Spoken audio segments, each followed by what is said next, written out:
Let me tell you, it's a pain to build a workbench without a workbench. I want the base of my workbench to be open so I can store sheet goods under it. So I'm building it out of 2x4s that's going to be 12 inches on center, so that way I have plenty of strength for piling on a lot of stock underneath, as well as plenty of support for the top. I'm going to pre-drill all of the holes so that way I don't have to worry about any splitting. Because this is construction grade and I'm using number 8 screws, it shouldn't be a problem, but I like to be cautious anyways.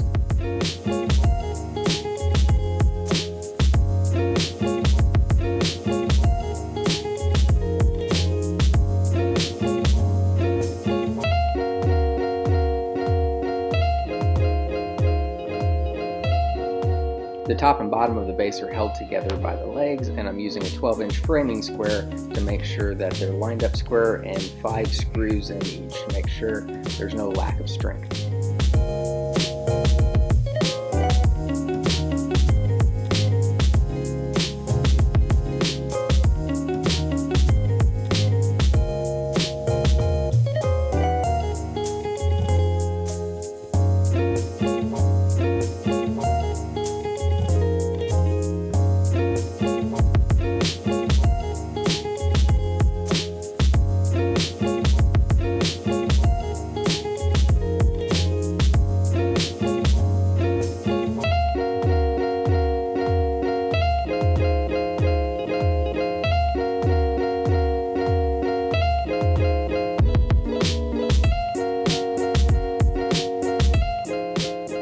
This is why I'm always rearranging my shop and trying to improve my layout and workflow, because working in a shop that doesn't work, it's just painful. Probably not going to keep full-size sheet goods on hand. That's why the storage underneath is only going to be able to store cutoffs, but that works. I'll just have everything broken down at the home center. Right now I'm ripping the sheet down into the strips that'll become the sides and ends and the internal supports for the worktop. And I'm just cutting them down to size. I'm using 4 feet and 2 feet pieces.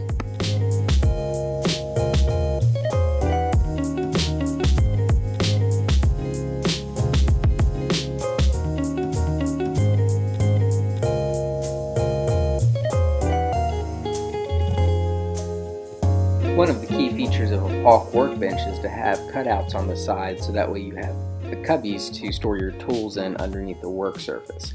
And if your Paulk Workbench is portable, which is what it was originally designed to be, it also reduces weight. So I just used some straight edges and cans to get a profile I wanted and then cut them out on the jigsaw. I tried to use a template and a router to cut out all these, but that didn't work, so I ended up just doing all of them with the jigsaw.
I want the air input for my downdraft table to be recessed instead of sticking out so I don't catch myself on it. So I just took the port and then patted it out with these strips using CA glue and then brads once I had enough wood that I wouldn't have to worry about the brads shattering the plastic.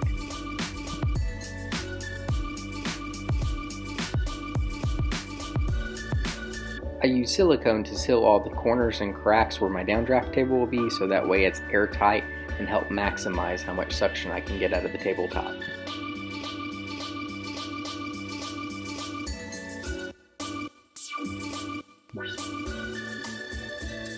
This ramp will help direct the airflow as well as decrease the effective size inside the downdraft table, which should increase airflow out of the top.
That was just an editing trick. There's no magic sheet that'll drill 756 holes for you.